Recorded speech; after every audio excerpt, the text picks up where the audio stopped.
Channel ని subscribe చేయొచ్చు కదా. మళ్ళా అడుగుతున్నా, నేను సిగ్గు లేకుండా అడుగుతున్నాను, దయచేసి సబ్స్క్రైబ్ చేయండి, నా ఆవేదన అర్థం చేసుకోండి.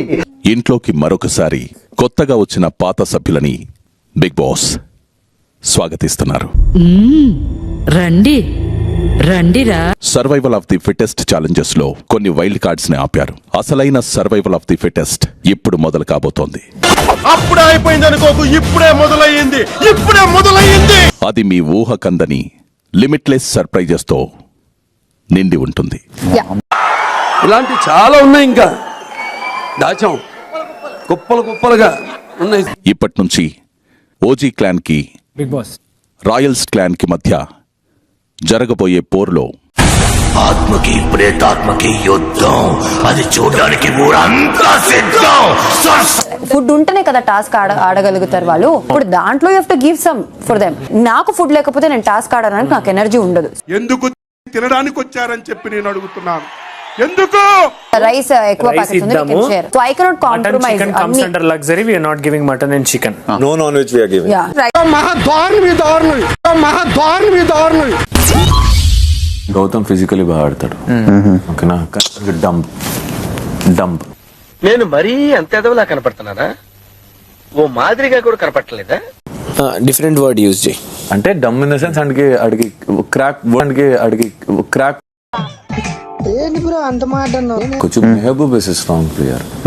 మెహబూబ్ దూరుతాడు, గోక్కుని గొడవ పెట్టుకోవడానికి కూడా చూస్తాడు. మాతో గోక్కుంటే అగ్గితో గోక్కుంటే జాగ్రత్త. నువ్వు గోక్కోకున్నా నేను మాత్రం నిన్ను గోకుతూనే ఉంటా.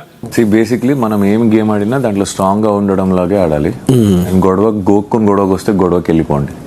ఎవ్వడు తగ్గటంలా, ఎవడు కూడా యాక్టింగ్ ఇరగదీసేస్తున్నాడు. ప్రైజ్ మని కొట్టేద్దామని. నువ్వు జైల్లో ఉన్నావు, నా పెన్నము నా పిల్ల అది కత్తుందా, నువ్వు ఇలా పెన్న అది కత్తి ఎందుకు వచ్చినావు మరి?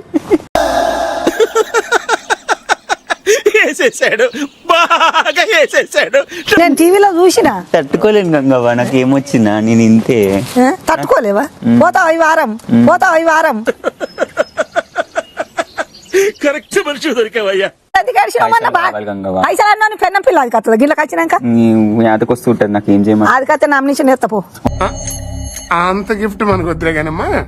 అంటే లోపల ఎలా ఉంటున్నాడో తెలియదు మనకంట. అతనికి అలా సేవ్ అవుతున్నాడు అంటే మాకు అర్థమైపోయింది. దట్ సింపతి ఆయన మీద వస్తుంది. నువ్వు చాలా షార్ప్ రా, అందుకే అంత లేట్ గా క్యాచ్ చేసావు. Thank you sir. ఇష్యూ అర్థమైందా? అర్థమైంది సార్.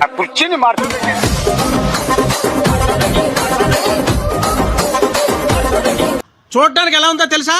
పనికి మాలిన వాళ్ళందరూ చోట చేరి మాకు పని లేదు అని ప్రపంచానికి చాలా కలర్ఫుల్ గా చెప్తున్నట్టుంది. వీళ్ళ దగ్గర పాలు ఉన్నాయి, వాళ్ళ దాచుకున్నారా మరి? మా రేషన్ లో మాకు వరకే సార్. మీ రేషన్ లో మీకుంటే అందరం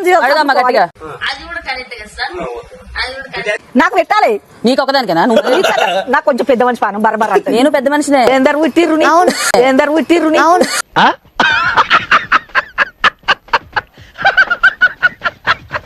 ఇలా బుక్ చేస్తారు చూసారా బిగ్ బాస్? బుక్ చేశారంటే నేను నోటి దూల నేనే డ్రెస్సులు వేసుకుంటాను. ఏం హాలత్ అయిపోయింది. కాలేజీలో పోరగాల మధ్య తిరిగేటువంటి నీళ్ళు పోయబోయ్ రోహిణి మూతోం. ఒరే నా మీద కానీ జోకులేసావు అనుకో, కాల్ సందులో పీకెట్ నిలిపేస్తాను. అప్పుడు నీ నోట్లోకి ఏమొస్తుంది తెలుసు కదా.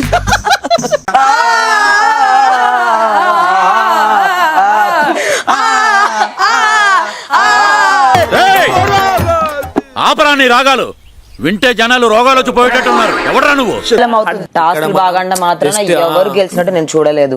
వాళ్ళ పర్సనాలిటీ నచ్చితేనే గెలుస్తారు. 101%. ఇప్పుడు ఒకటి గుర్తు పెట్టుకోండి, నేతల గీతలు మార్చే రాత ఒక ఓటర్ చేతిలోనే ఉంది సార్. ఖచ్చితంగా.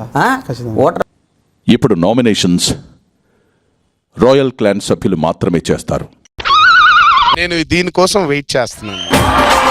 ఎవరు ఈ ఇంట్లో ఉండడానికి అనర్హులో ఇద్దరు ఓజీ క్లాన్ సభ్యుల మెడలో నామినేషన్ బోర్డు వేసి నామినేట్ చేయాల్సి ఉంటుంది. మెగా చీఫ్ అయిన కారణంగా నబీల్ని ఎవరు నామినేట్ చేయడానికి వీల్లేదు. నేను ప్రేక్షకుణ్ణి, మీలో మీరు కొట్టుకుని చావండి, నన్ను ఎంటర్టైన్ చేయండి, అంతే. Yashmi Bigg Boss what is exactly Yashmi అనేది మీరు చెప్పేది ఒకలా ఉంది, చేసే దగ్గర అది వేరేలా ఉంది. చెప్పేటివన్నీ శ్రీరంగ నీతులు, నా మనసు బ్రేక్ చేసావు, నేను నిన్ను ప్రతి వారం నామినేట్ చేస్తా అనేది కొన్ని వారాల తర్వాత మాకు చూడ్డానికి కూడా చాలా బోర్ కొడుతుంది. కరెక్టే కదమ్మా. మీరు మణికంఠకి ఇచ్చే అదే లవ్ ఆర్ కన్సోలింగ్ నిఖిల్కి ఇచ్చేసి మణికంఠ ఫుడ్ ఇచ్చి ఉండొచ్చు కదా. ఏం పాయింట్ పెట్టావన్నా, సూపర్. నేను మీ నామినేషన్ అగ్రి చేయను. నా నామినేషన్ మీరు అగ్రీ చేయరు, కానీ నా నామినేషన్ నేను అగ్రీ చేశాను. ఇది నా ఒపీనియన్. నీ ఒపీనియన్ ఓడరా అడిగిండు, మాకే నీ మీద ఒక ఒపీనియన్ లేదు. మీరు చూసింది 1 hour కదా. మీరు చూసింది గంటే అంటే that point is totally nonsense. నీలాంటి యూజ్లెస్ ఫెలో తప్ప ఎవడు అలాంటి మాట అండు. No no no, that is a stupid statement by you. So Vishnupriya ఎందుకంటే బిగ్ బాస్ అనేది ఒక ఇండివిజువల్ గేమ్. సో నువ్వు నీ గేమ్ వదిలేసి నువ్వు వేరే డైవర్షన్ లో వెళ్తున్నావు అని చెప్పేసి నాకు యాజ్ అన్ ఆడియన్స్ నేను చూసిన నీ త్రూ అవుట్ ద జర్నీ అనిపించింది. నీకు ప్రేమ పిచ్చి పట్టిందిరా, ప్రేమ పిచ్చి పట్టింది. ఫస్ట్లీ బిగ్ బాస్ అనేది చాలా బిగ్ ఆపర్చునిటీ. నువ్వు దాన్ని సద్వినియోగం చేసుకుంటున్నావని నాకు అనిపించలేదు. సీరియస్నెస్ అస్సలు లేదనిపిస్తుంది నాకు. బాలేదా ఇది? మంచి పద్ధతి కాదా ఇది? నువ్వు బిగ్ బాస్ కి వచ్చినప్పుడు ఇలాంటి ఉంటాయి టాస్క్ లని నీకు తెలుసు కదా. నాకు తెలియకుండా ఏమో నాకేం తెలుసు, మరి నీకేం తెలుసు? నామినేట్ చేయడం ఎందుకు, ప్రతిసారి ఏడవడం ఎందుకు? ఓకే, ఏంటి ఇప్పుడు అసలు నీకు ఎందుకు ఇవన్నీ, ఎందుకు అలా? ఏది సార్? అదే ఏదైనా సరే ఎందుకు అంటున్నాను. తేజ నామినేషన్ చేయమన్నారు కాబట్టి బిగ్ బాస్ నాకు 8 అవకాశాలు ఇస్తే 8 మందిని చేసేస్తా. చెప్పింది చేయకు అంతే. ఆన్ సింగిల్ రీజన్, పొద్దునే లేకుండా ఆయన పాట పెట్టగా డాన్స్ చేయట్లేదు అబ్బా. నేను ఎప్పుడు చూడలే, ఆ ఊపు కావాలి. మబ్బుగాడు సచ్చినా డాన్స్ చేయడు. రేపు మార్నింగ్ నుంచి కలిసి డాన్స్ చేద్దాం, మీ అందరికి నేను నేర్పిస్తా డాన్స్. మణికంఠ బ్రో, బాబ్రో దొరికాడు, ఇది మిస్ అయిపోయాడని టెన్షన్ పడ్డారు. నువ్వు హ్యాపీరా? మనం నాశనం అయిపోయినా పర్వాలేదు, పక్కాడు బాగుపడకూడదు. మనసులో ఫీలింగ్స్ ఉంటాయి. ఆ thought లో- అమ్మాయి కంటిన్యూస్ గా నామినేట్ చేస్తాను, చూస్తుంటే కొట్టాలనిపిస్తుంది నాకు. ఈ ఊరు అయ్యావా అని అమ్మ రోజు నన్ను నామినేట్ చేసేది అనిపించింది. అవును సార్, నేను అదే ఫీల్ అవుతున్నాను. వెళ్తే మళ్ళీ ఎక్కడ అమ్మాయి సింపతి చూపించాలని వర్డ్ వస్తుందని చెప్పి నేను కంట్రోల్. మరి ఇప్పుడు అక్కడికి వెళ్తే అమ్మో జనాలు తీసుకుంటారేమో క్యాలిక్యులేటర్ మూవ్ చేస్తున్నావు కదా. చూద్దాంలే, చూడటం కాదండి, మీరు చెయ్యాలంతే. సరే మీరు ట్రై చేస్తారన్నారంటే అది ఓకే అయిపోయినట్టే.